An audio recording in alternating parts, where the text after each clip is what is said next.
Hello there, guys. Thank you for tuning in. My name is Julian, and I'm here today to share my pickups from the 50% off Barnes&Noble sale on Criterion Blu-rays this month of November. I ordered it about a week into the sale, but only got my hands on it now because I still had to ship it from the US to where I reside here in the Philippines. It was fairly quick though, considering the distance, and everything seems to be intact. So without further ado, let me show you what I got from the sale. Starting off with Come and See, which is a film from Russia, 1985.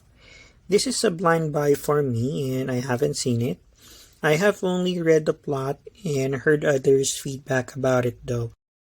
From what I gather, it's supposed to be one of the best anti-war films, which is very bleak and very harrowing. Okay, now so let me give you a closer look at the artwork, which I found very striking.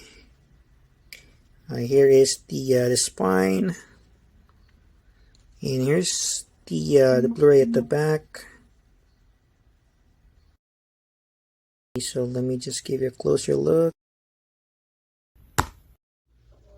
Okay, so inside you can see here a Blu-ray and a booklet. On the cover of the booklet, you just see the title in the grayish black color, and there's nothing at the back. In it, they seem to have included a couple of essays, information about the film, cast and crew, all that usual stuff. Doesn't seem to have a lot of stills, and you can also see here about the transfer. And then there's the reverse side of the cover art, which you only see a figure. I'm not really sure what to make of it. Perhaps within the film it will be explained. Well, speaking of, I believe it's ultimately enlightening to see the extremes of human nature in the context of real life, but I might still have to prepare myself for this one.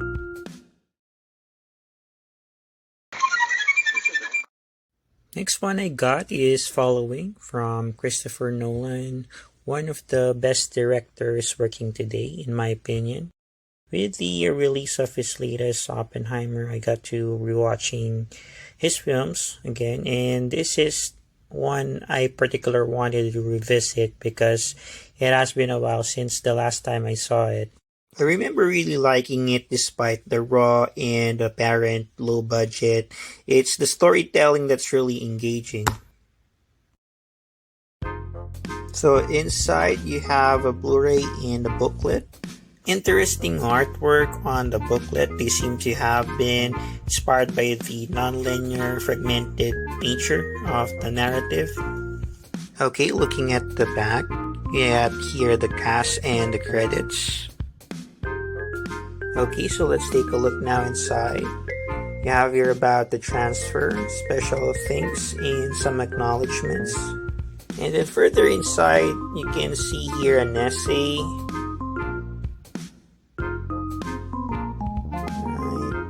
I'm not sure if it translates. You can see the texture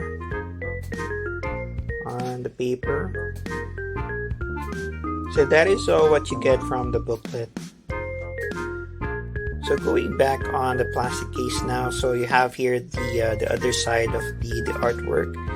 I wouldn't say this is Nolan's best, but it's a pretty good movie considering that he's just starting about, and it would be interesting to find out how far he'd come through from Following to Oppenheimer.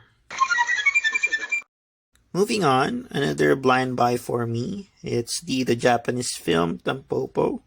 And I just read the synopsis on this one, but I honestly couldn't really figure out what to make of it. All I know is that it's about ramen and food in general, and if it's at least about that subject matter, then I'd likely enjoy it. So we have here the back.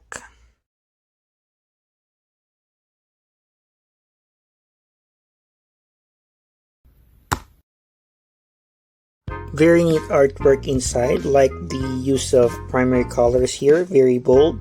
And instead of a booklet for this release, they put in a folded poster. Let me show you how it looks folded out. So here is the overview of the poster. It's a very good design, if I may say. Of course, I don't know yet how the details figure out thematically, but it does look very appealing to me. On the other side, you have the usual, an essay about the film. Like most Criterion's third verse cover art doesn't feature any artwork at all, but it does have subtle figures, details, and in this case it's a fried egg, but I don't really know what it means, but I'm pretty sure when I watch the film I'll be able to find out. Overall though, I'm pretty impressed on how they put in the effort in designing this release. It really makes me excited in checking out the film. Next one, we have Antichrist from filmmaker Lars von Trier, a director whose works are not necessarily the ones you enjoy because of the controversial, often very challenging subject matter. But what do you think interests a lot of people in his films, myself included, is that these are stories about human beings. So ultimately, people do tend to be drawn, if not totally relate, to the situation of these characters. So inside you have one disc and one booklet. Here is the booklet up and close. It's the front. And then you have the back. Chas William Defoe has the usual information about the film, some stills, and of course an essay. This is the reverse cover art, which features a deer. If I may say, it ties up very nicely into the story. I don't want to spoil it for those who haven't seen it, but overall the design on this release is very much inspired by the film. On to the next one, we do have here In the Realm of the Senses by Nagisa Oshima. It deals with the life of Sara Abe, who became infamous in the late 1930s Japan after murdering her lover. Much like Antichrist, it's considered a controversial film when it came out because of how much it blurs the line between what normally is considered artistic versus what is obscene or pornographic. So inside you have the disc and the booklet, just the same. Here is a closer look at the booklet and at the artwork at the back.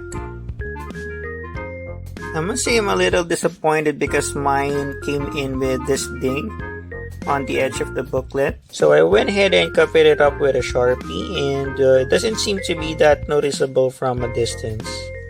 Inside you do have the usual essays, stills, and information about the film as well.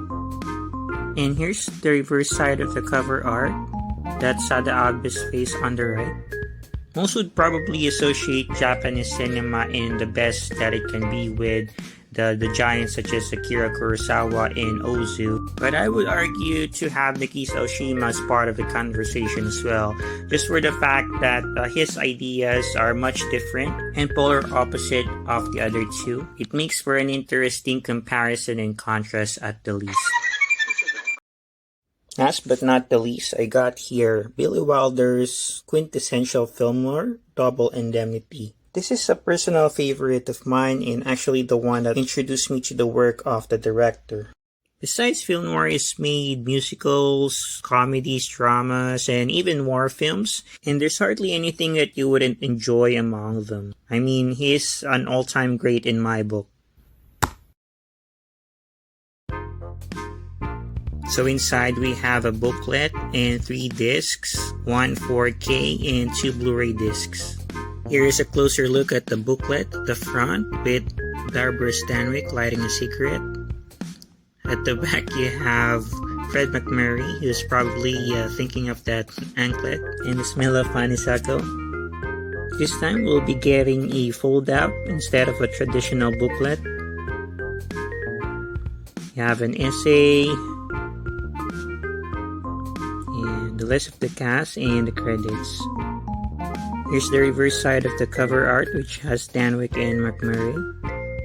This is definitely the must-have disc of the sale for me. Feels like that there's a huge gap that has been filled in my collection after getting this one. And if I were just to pick one to get from the sale, Double Indemnity is the one that I'll be happy to take home. So those are my pickups from November's Criterion Collection Barnes&Noble sale.